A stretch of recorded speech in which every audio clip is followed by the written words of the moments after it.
In October, I presented the fiscal 2008 budget to the City Council.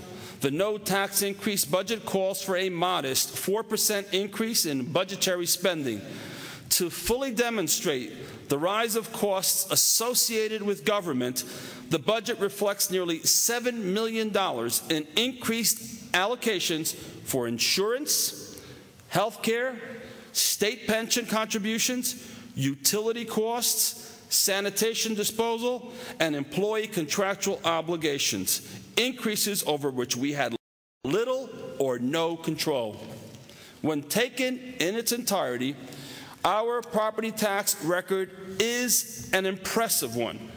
I wish I could stand here and tell you that under present circumstances, property taxes in the future will not continue to rise.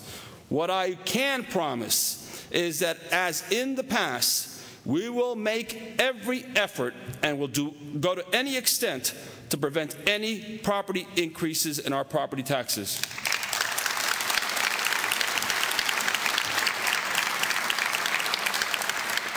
In 1997, we adopted the Focus 2000 redevelopment plan with an overriding goal to put back into productive use the areas in need for redevelopment, to expand our commercial and industrial tax base, and to create new jobs. In short, the Focus 2000 redevelopment plan and its success has been the city's plan for stabilizing property taxes. In order to accomplish these goals, in accordance with the New Jersey Housing and Redevelopment Act, we established the Perth Amboy Redevelopment Agency. It has been involved in 38 redevelopment projects, which to date have returned more than $3 million in new tax revenue to the city.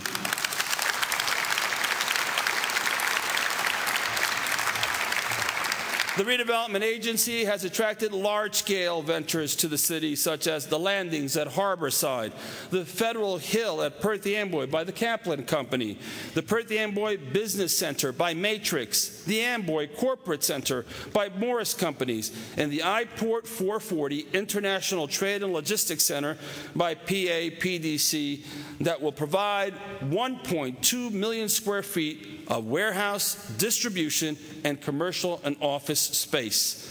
Through these projects, the redevelopment agency has been able to attract much-needed market-rate housing to our city. Other ongoing projects, but on a lesser scale, include the Cornucopia cruise lines, the construction of 92,000 square feet of light industrial space by Riverview Management, the shops at Victory Village by Mayridge, and the $7.8 million Sheridan Street apartments that will convert 3 abandoned industrial buildings into an age-restricted, affordable apartment complex.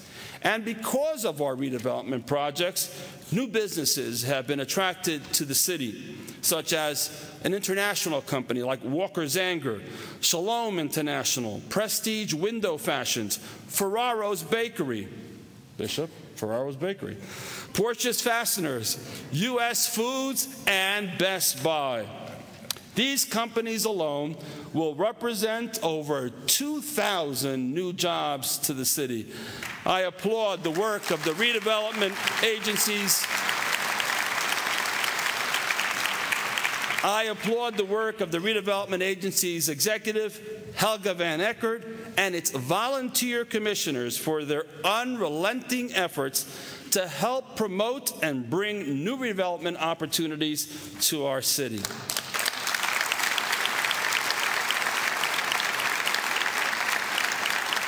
Helga has been scrupulous in seeing to it that every redevelopment project has a public hearing, and in some cases, more hearings, to ensure that the public would be given every opportunity to question, oppose, and to offer suggestions.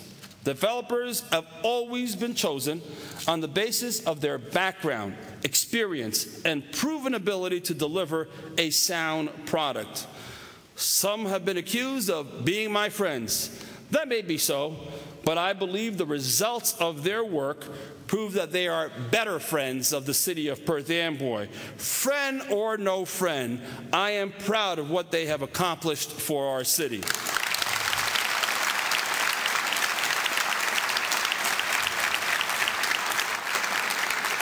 I can remember the day when Perth Amboy had no such friends, but they, and like some others, decided to take the risk of investing in our city. And I am proud to call Barry Rosengarten, Eddie Trujillo, Ali Rada, Jack and Jim Wolf, and Billy Gaddick friends. And I'm happy to extend my friendship to anyone who strives to make our city the best that it can be.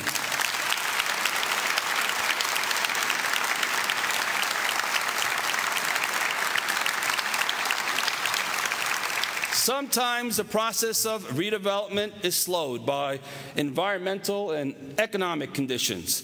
We have learned that in the redevelopment business, you must be tenacious, persistent, and patient. I'm happy to report that today, prospective investors' interest in our city remains high, and I look forward to working with them in the future to develop our city.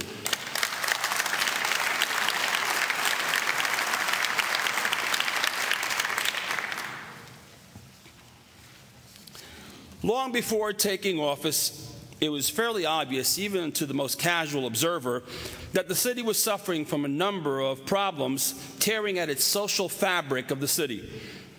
A rising crime rate, a deteriorating quality of life, and the need to improve and expand government services to the people were major areas of concern. We recognized that if we were to be successful in rebuilding the city, we needed to address these areas with the same intensity that we were attacking our physical and economic problems. To do so, separate and apart, would not work because each bore heavily on the other. In essence, they were inextricably entwined. It is my strong belief that the first function of government is to protect the health and safety of the people it serves. The local agencies that bear this responsibility most heavily are our police, fire, and code enforcement departments. In order to combat the rising crime rate, in 1991, the city commissioned the Carol Buracher and Associates Company to conduct a police management study. The recommendations of the study and those drafted by the police department itself have contributed to a reduction in crime in the city. According to the Uniform Crime Reports, there has been a 45% reduction in crime in our city since December of 1990.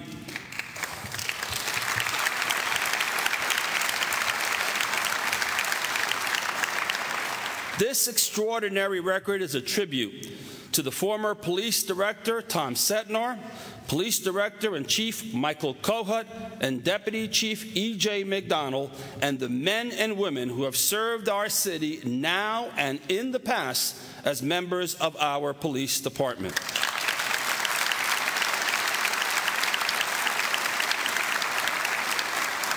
In addition, I am pleased to report that once again there has been an overall reduction to crime by 3.35% in 2007 as compared to 2006.